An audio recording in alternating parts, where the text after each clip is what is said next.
नेहा दुबे। उत्तर प्रदेश सरकार द्वारा 50 से कम छात्रों वाले परिषदीय स्कूलों में विलय के आदेश पर इलाहाबाद हाईकोर्ट के डिवीजन बेंच ने अंतरिम रोक लगाने से इनकार कर दिया है। हालांकि कोर्ट ने अगले आदेश तक सीतापुर जनपद में मौजूदा स्थिति को बरकरार रखने का आदेश दिया है। सीतापुर में भी 210 विद्यालयों में से 14 विद्यालयों पर जो स्थिति है, आपको बता दें कि यथास्थिति बनाए रखने का निर्देश हाईकोर्ट ने दिया है। अगली सुनवाई 21 अगस्त को होगी। सीतापुर जिले के कई परिषदीय प्राथमिक विद्यालयों के बच्चे और अभिभावकों का आरोप है कि बच्चों के विलय करने यानी कि स्कूलों के विलय करने से बच्चों की पढ़ाई, पहुंच और सुरक्षा पर प्रतिकूल असर पड़ रहा है। इस मुद्दे को लेकर छात्रों की ओर से हाईकोर्ट में याचिका दाखिल की गई, जिसमें स्कूलों के मनमाने विलय पर आपत्ति जताई गई थी। इलाहाबाद हाईकोर्ट की लखनऊ खंडपीठ ने याचिकाओं पर विचार करते हुए कोर्ट ने कहा कि अगली सुनवाई तक विलय की प्रक्रिया पर यथास्थिति बरकरार रखी जाए। इस आदेश का मतलब है कि जब तक अगली सुनवाई नहीं होती है तब तक सीतापुर के कई प्राथमिक स्कूलों को विलय की प्रक्रिया में शामिल नहीं किया जाएगा। और साथ ही हाईकोर्ट ने सीतापुर छोड़कर यूपी के 5000 स्कूलों के मर्जर पर रोक लगाने से इनकार कर दिया है। दरअसल सच तो यह है कि स्कूलों का विलय तभी कारगर हो सकता है जब इंफ्रास्ट्रक्चर, ट्रांसपोर्ट और टीचर स्टाफ की पूरी व्यवस्था सुनिश्चित की जाए। इन स्कूलों में स्मार्ट क्लास, कंप्यूटर रूम, पुस्तकालय, toilet, mid day meal, kitchen, CCTV, WiFi, open gym और शुद्ध पेयजल जैसी आधुनिक सुविधाएं दी जाए। केवल प्रशासनिक बता दें कि केवल प्रशासनिक सुविधाओं के लिए स्कूलों को विलय करना शिक्षा के अधिकार अधिनियम के मूल उद्देश्य के विरुद्ध है। दरअसल उत्तर प्रदेश में 50 से कम छात्रों वाले स्कूलों के विलय पर एक और जहां प्रभावित छात्र और अभिभावक परेशान हैं, तो वहीं इस मुद्दे पर सियासत भी जमकर हो रही है। विपक्ष भी इस मुद्दे पर सरकार को घेर रहा है। विपक्ष का आरोप है कि योगी सरकार के इस कदम से बच्चे शिक्षा से दूर हो जाएंगे। सरकार सिर्फ अपने खजाने को भरने के लिए राज्य के नौनिहालों के भविष्य से खिलवाड़ कर रही है।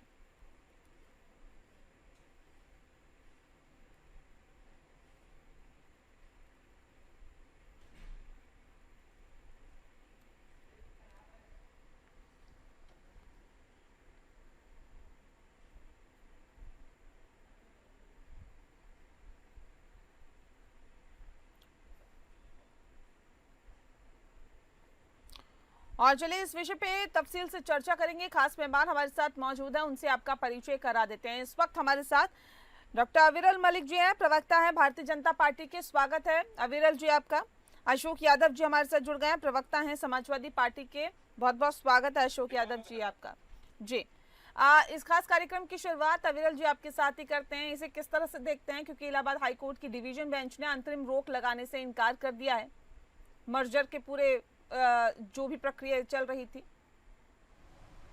जी बिल्कुल, देखिए जहाँ तक विषय है कानून का और इसके कानूनी पहलू का, जहाँ तक विषय और जुडिशरी का जहाँ तक विषय, मैं सोचता हूँ जुडिशरी का भारतीय जनता पार्टी और हमारी सरकार पूर्ण रूप से सम्मान करती रही है, करती रहेगी, इसमें कोई दो राय नहीं। और उसके साथ साथ जहाँ तक विषय है इलाहाबाद हाईकोर्ट का और उसके साथ साथ जुडिशरी का, भारतीय जनता पार्टी एकमात्र ऐसा राजनीतिक दल है जो जुडिशरी में विश्वास रखती है।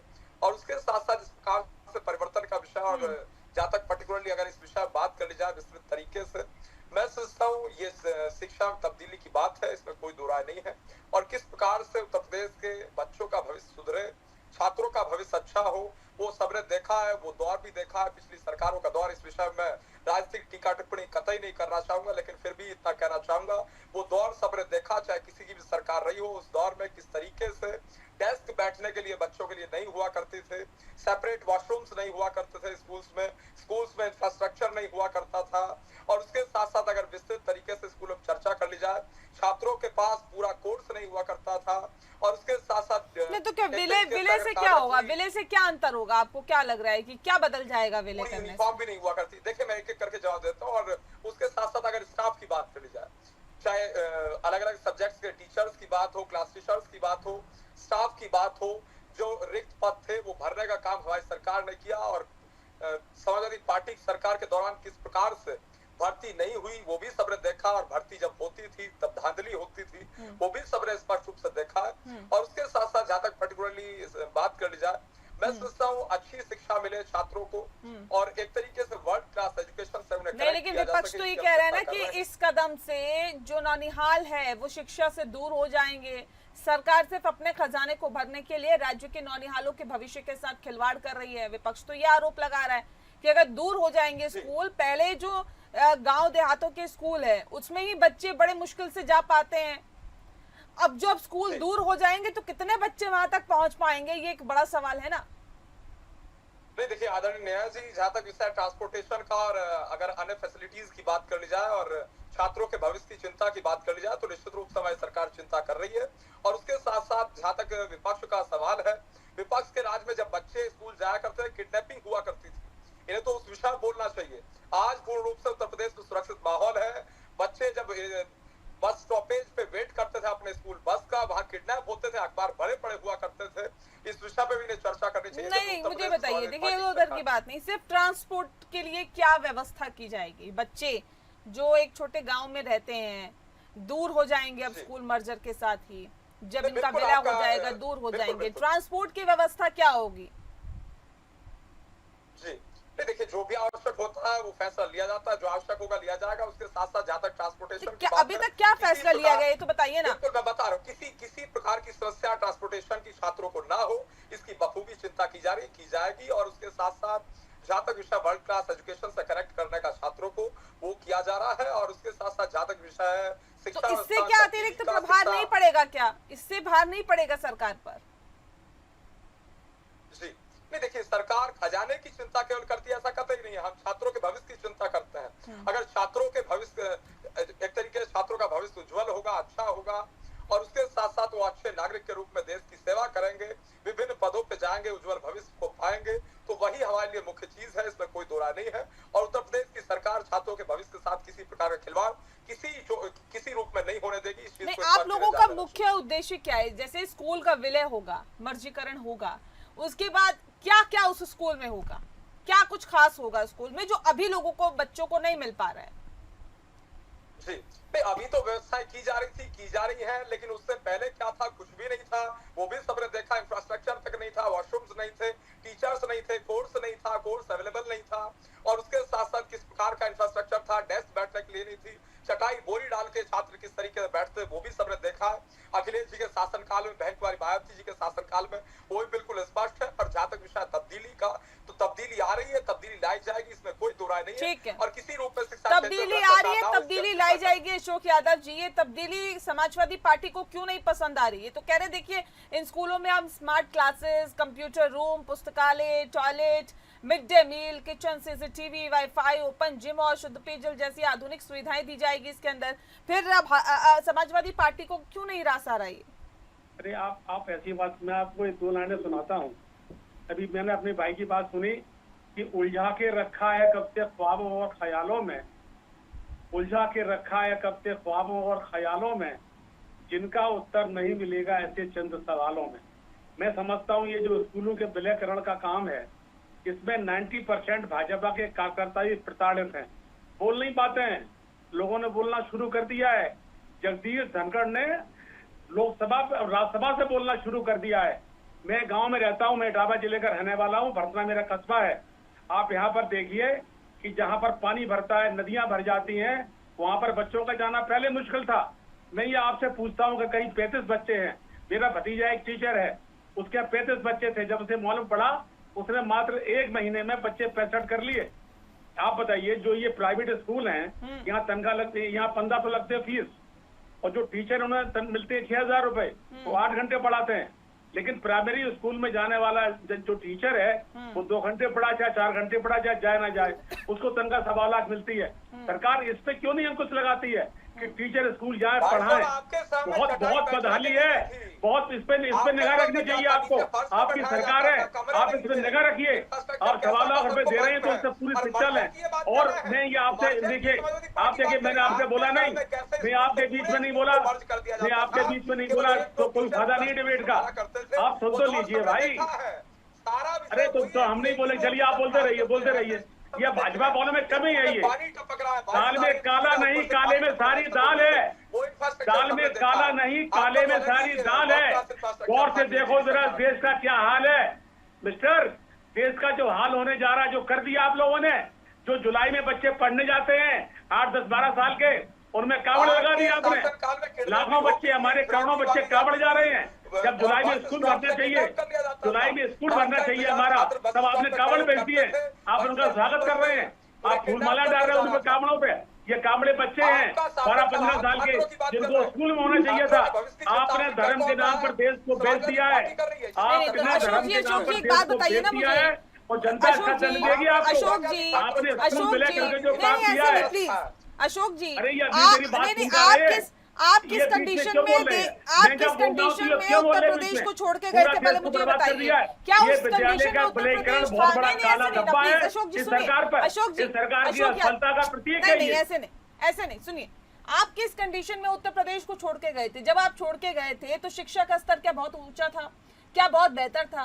क्या अरे सरकारी, क्या एक तुलना सुनिए करते ना, हैं आप? सुनिए ना देखिए, सर, आप लोग सुनिए सब ना, देखिए। प्लीज सुनिए। देखिए, आप सब लोग तुलना करते उस वक्त मुलायम सिंह के शासन में पहले विद्यालय 12 किलोमीटर हुआ करते थे। उन्होंने ये नियम बनाया था कि हर 1.5 किलोमीटर में एक विद्यालय प्राइमरी होगा, वरना बच्चे कैसे पढ़ पाएंगे। उसके बाद ही गांव के बच्चे पढ़ना लिखना शुरू किए। उसके बाद ही गांव के बच्चे IAS PCS बने। 1991 से पहले नहीं बनते थे। उन्होंने स्कूल पास बनाई थी, जिससे हमारे गरीब बच्चे जो 5 साल का बच्चा पढ़ने जा सके। मुझे ये बताइए, अच्छा, जब बच्चा 5 साल आपकी का। सरकार गई 2017 में, आप नहीं देखिए, सुन हमें लीजिए लगता ना है अशोक आप जी, भी ऐसा नहीं भाजपा होता की ना। हैं। प्लीज हमेशा प्लीज ये गौर सुनिए, करते प्रवक्ता सुनिए, लोग सुन जो के है, जवाब पूरी दीजिए। अरे आपकी अब सरकार जब अब मैडम, 2017 में अब गई, आप विषय से बदल गए। भारतीय जनता आप विषय पार्टी के- की सरकार जब 2017 में बनी, उस वक्त इसका सरकारी स्कूलों के क्या हालात थे? मुझे ये बताइए, क्या छोड़ के आप अच्छा। गए थे और आप क्या तो क्या रहती उसमें हैं कुछ दिल्ली और परिवर्तन हुआ लखनऊ है? में। अब हमारे यहाँ देखिए आगे क्या हालत है, क्या सड़कें बनी हमारे पूरे प्रदेश में। आप तो वहां बैठ के, चूंकि आपको भाजपा की बात करनी है, हर एंकर को करनी है, आप भी करती हैं। कोई 5 साल का जो विकास का क्या काम भाजपा की बात जोड़ की है, मैंने उसका क्या कोई जोड़ भाजपा की हिंदुस्तान बात में की नहीं है। अशोक जी? हिंदुस्तान में नहीं, नहीं। मैंने क्या योगी भाजपा आप की एक काम बात की? बता सवाल दीजिए। पूछ लेते हैं आप लोग, तो योगी कोई जी भाजपा का का एक प्रवक्ता बना काम देता, बता कोई दीजिए, समाजवादी जो भला पार्टी का। काम मुझे किया हो। कतई फर्क नहीं पड़ता इस चलाया, बात से। बुलडोजर चलाया, कावड़ चला दिए, मंदिरों की प्रतिष्ठा की है। और बता दें आपको नई बात अभी सुनो मैडम, सुन लो। अभी हमारे यहाँ जो यूपी में शराब के ठेके 300 गुना ज्यादा खुले हैं। पता लगा लीजिए। हमारे जहाँ भरतना कस्बे में 2 ठेके थे, आज 8 ठेके बना दिए हैं। मुझे सिर्फ 4 बिंदु बता दीजिए जिस वजह से आप मर्जीकरण का विरोध कर रहे हैं, विलय का विरोध कर रहे हैं, स्कूलों का मर्जीकरण नहीं होना चाहिए, ऐसा 4 बिंदु। देखिए, पहली बात तो ये है कि वैसे भी प्राइवेट स्कूल बहुत ज्यादा बढ़ गए हैं और जो गरीब के बच्चे फिर वो पढ़ नहीं पाएंगे। देखिए, जब हम तो गांव जाते, प्लीज सुन लीजिए, जब जब जब दूरी हो जाएगी 7, 8, 10, 12 किलोमीटर, अभी तो दूरी खाली 1 किलोमीटर, किसी गांव किसी 1.5 है, किसी की 2 है, तो 5-6 साल का बच्चा चला जाएगा। लेकिन जब दूरी हमारी 13 हो जाएगी, 13 हमारी 10 हो जाएगी, तो इसके लिए सरकार, आप एक बात, दूसरी सरकार को चाहिए कि जिन स्कूलों में थोड़ी सुविधा दें, बाथरूम नहीं है, लड़कियों के लिए पेशाब घर नहीं है, लड़कियों की लैट्रिन नहीं है। आप समझिए, इतने बत्ता हालात दिए 11 साल में बने। मतलब एक आप कह रहे हैं दूरी वाला इशू है, दूसरी चीज आप कह रहे हैं मूलभूत सुविधाएं नहीं है। तो मूलभूत सुविधाओं की बात कर रहे हैं, कह रहे हैं कि जब मर्जीकरण होगा तो मूलभूत सुविधाएं भी दी जाएगी। नहीं, आपके चैनल में आप ज्यादा बोलती है, मैंने आपसे शिकायत कर रहा हूँ ये। और मैं चैनल पे आता हूँ, ऐसा नहीं सारे चैनल पे आता हूँ। एंकर थोड़ा बोलता है, मैं ज्यादा बोलता हूँ। आप मेरी बात सुनिए कि जिन ये बच्चे जो प्राइमरी स्कूल पढ़ने वाले थे, मैं उनके लिए पहले से कहता था, ये बच्चे कभी PCS IAS नहीं बन सकते हैं। हाँ। एक आध सिपाही भले बन जाए। हाँ। इन स्कूलों की दुर्दशा का मतलब है देश की दुर्दशा है ये। प्राइमरी स्कूल के बच्चे आज से 40 साल पहले IAS PCS सब मंत्री और मुख्यमंत्री बने हैं। मुलायम सिंह पढ़े थे प्राइमरी स्कूल में। आज प्राइमरी स्कूल का बच्चा सिपाही नहीं बन सकता है। तो आपकी सरकार उसकी इतनी बुरी हालत है, आप उसे केवल खाना पकड़ा देती है गरीब बच्चे को। आप गल्ला बांट रही है, शराब ज्यादा ठेके बनवा रही है। मतलब पूरी तरह सरकार को पूरी तरह अब गरीब बच्चे पढ़ना बंद कर देंगे। ये सरकार चाहती भी है, ये सरकार चाहती है, ये सरकार चाहती है गरीब बच्चे न पढ़े, केवल उन्हें गल्ला देते रहेंगे हर साल। एक दूरी का इशू मुझे समझ में आया, जो इनका कहना है कि देखिए दूरी हो जाएगी बच्चों की, तो कैसे बच्चे वहां तक जाएंगे, ये एक बैरियर होगा। मैं आ रही हूँ अशोक जी, आ रही हूँ, अब मैं जवाब ले लेती हूँ ना। एक ये भी विषय है, देखिए विपक्ष कह रहा है कि दूरी हो जाएगी, जिसका हम जिक्र पहले भी कर चुके हैं अविरल जी, कि अगर दूरी हो जाएगी तो 5 साल का बच्चा कैसे जाएगा। देखिए 5 साल का बच्चा बहुत छोटा है, पास में स्कूल होता है तो वो चला जाता है, होगा क्या, वो अब कैसे जाएगा। जी देखिए, राजकोष पे भले ही कितना ही भार पड़े उससे फर्क नहीं पड़ता, लेकिन छात्रों की चिंता, छात्रों के भविष्य की चिंता, उनके कन्वेंस की चिंता और उसके साथ साथ उनके ट्रांसपोर्टेशन की चिंता निश्चित रूप से हमारी सरकार कर रही है, की जाएगी, इसमें कोई दो राय नहीं है। और उसके साथ साथ जहाँ तक विषय है ट्रांसपोर्टेशन का, इन्हें इस चीज को स्पष्ट करना चाहिए। पहले हुआ क्या करता था, एक्सीडेंट्स हुआ करते सड़कों पे, सड़कें भी नहीं बनाई थी। फिर स्कूल बस की बात कर रहे हैं, उन स्कूल बस से एक्सीडेंट्स होते नहीं है। ऐसी बातें करिए जो छात्र पर गाँव जाके देखिए गाँव में क्या हालत है। समाजवादी पार्टी आप उन्हें गाड़ियां देंगे प्राइमरी स्कूल के बच्चों को, कभी संभव नहीं है। आप रोटी दे नहीं पा रहे हैं, आप रोटी नहीं दे पा रहे हैं, आप उनको शिक्षा नहीं दे पा रहे, सड़कें नहीं दे पा रहे। अरे इतनी बाढ़ इस बार आई हमारे प्रदेश में, आदमी मर रहा है, आप क्या दे पा रहे हैं। अभी तो विपक्ष में मौजूद गरीब बच्चों को शिक्षा का माध्यम था वो भी आपने छीन लिया। जनता लगा सकती है। नहीं, बहुत ज्यादा खराब हालत है ये इस प्रदेश का। सबसे सरकार का सब ये बताइए, जिन दिनों बच्चों को स्कूल जाना चाहिए, जिन दिनों बच्चों को एडमिशन लेना चाहिए, उन दिनों कांवड़ यात्रा जा रही है। पहले कांवड़ यात्रा केवल एक थी शिवरात्रि में मार्च में, अब दो कर दिए। अगर आप धर्म के नाम पे कब तक देश को बर्बाद करना चाहते हैं। अलग ही गजब ये कांवड़ यात्रा में, ये कांवड़ यात्रा में लाखों जो बच्चे गए हैं उनको स्कूल में होने चाहिए थे जुड़ाई में। घर से चटाई गोरी लेकर आया करते थे। अरे भाई साहब मलिक ने जवाब दिया था। ठीक है, लेकिन देखिए आपकी सरकार को अविरल जी बने हुए वक्त हो गया है, रिपीट की आपकी सरकार ने, और उसके बावजूद भी अगर आप ये पहले का रोना रोते रहेंगे और पहले ऐसा नहीं था, पहले ऐसा नहीं था, पहले ऐसा नहीं था, तो मुझे एक सेकंड में अशोक जी, मैं आ रही हूँ। अशोक जी एक सेकंड, जैसे व्यक्तित्व पर केवल ये कीचड़ डालते हैं। अशोक जी एक सही बात है कि सेकंड, मेरा एक शेर सुन लो। मुझे ये बताइए अविरल जी, ये पहले के सरकारों पर कब तक ठीकरा फोड़ते रहेंगे आप लोग। आपने क्या किया उसका लेखा जोखा कौन देगा। बिल्कुल बिल्कुल, देखिए इस पूरी डिबेट में मैंने किसी रूप में राजनीतिक टिप्पणी नहीं की। नंबर 2, किसी रूप में इनके ऊपर ठीकरा नहीं फोड़ा, लेकिन केवल मैंने यही भाई साहब, मैं भी आपको भाई साहब करके बात कर रहा हूँ, मित्र करके बात कर रहा हूँ। जनता पार्टी को इंफ्रास्ट्रक्चर का ज्ञान दे रहे हैं और इंफ्रास्ट्रक्चर का आई ने मालूम नहीं था। और कंपैरेटिव स्टडी, तुलनात्मक अध्ययन के आधार पर ही जनता भी ईवीएम में जब वोट डालती है जाकर चुनाव के दिन, उस दिन भी कंपैरेटिव स्टडी करती है और देखती है कि पिछली सरकार ने क्या किया था, सपा ने क्या किया, बसपा ने क्या किया, भाजपा ने क्या किया। इसी आधार पर जनता वोट देती है। तो केवल मैंने इनके काम गिनाए, इनकी उपलब्धियां गिनाई, इनकी ये देने जा रही है सरकार को जवाब। भारतीय जनता पार्टी की जो उपलब्धियां है वो सबके मध्य में है। उत्तर प्रदेश किस प्रकार से बन रहा है, हर क्षेत्र का विकास हो रहा है, हर सेक्टर में डेवलपमेंट हो रहा है, भ्रष्टाचार समाप्त हो रहा है, गाँव में विकास हो रहा है, रोजगार मिल रहा है, बेरोजगार खोले जा रहे हैं, शिक्षा देने का प्रयास किया जा रहा है, 300 गुना ठेके खोलते हैं सरकार ने पैसे के लिए। रोजगार की तरफ ठीक है अशोक जी, ठीक है अविरल जी, ठीक है अशोक जी। देखिए इलाहाबाद हाईकोर्ट की लखनऊ खंडपीठ ने याचिकाओं पर विचार करते हुए कोर्ट ने कहा है कि अगली सुनवाई तक विलय की प्रक्रिया पर यथास्थिति बरकरार रखी जाए। अरे आप बात पैरवी की है, अगर अच्छी पैरवी और जुल्म हो वहाँ भी हो जाएगा। बस बात तो अच्छी पैरवी की है, वहाँ के लोगों ने अच्छी पैरवी कर ली तो रुकवा लिया अपना। हर जिले के लोग जाए कोर्ट में। ये सबसे बड़ा मुद्दा हमारे देश में गरीबों के मारने का है, गरीब को मारने का है, गरीब को और गरीब बनाने का है। और जहाँ सुन लो, ये भाई साहब जो 17 की बात करते हैं ना अखिलेश जी के टाइम की, इनके लिए केवल एक ही शेर काफी है कि ये हमारी खामियां निकालने में लगे हैं, समंदर को बेवजह खगालने में लगे हैं। सुन लो, और जिनकी अपनी लगोटियां तक फटी हुई है वो हमारी पगड़ी उछालने में लगे हुए हैं। अखिलेश जी के पगड़ी क्या उछालेंगे, उस जैसे नेता देश में बहुत कम होते हैं। 27 में सरकार फिर से आ रही है, तब जवाब देगी इन बातों का। विकास क्या होता है, बाबा क्या जाने विकास क्या है, बाबा क्या जाने विकास क्या होता है। सबने देखा हो जमाना, बाबा ने केवल मठ देखा है, बाबा ने खाली मंदिर देखा है। आजम खान साहब चारों तरफ खाली मंदिर बढ़ते जा रहे हैं, खाने मंदिर बढ़ रहे हैं, शराब खाने बढ़ रहे हैं, मंदिर बढ़ रहे हैं। बस चलिए, विद्यालय तो जो हो रहा है वो भी जनता देख रही है और जो हुआ था वो भी जनता ने देखा है। जनता जवाब देने को बिल्कुल तैयार है सर। और आपने अच्छा काम किया होगा तो आपके पक्ष में वोट डालेगी, नहीं किया होगा तो दूसरी पार्टी के पक्ष में वोट डालेगी, और जिसने अच्छा काम किया होगा उसके पक्ष में वोट डालेगी। बहरहाल बहुत शुक्रिया आप दोनों मेहमानों का हमारे साथ इस खास चर्चा में शामिल होने के लिए। मुद्दा में फिलहाल के लिए इतना ही, मुझे दीजिए इजाजत, नमस्कार।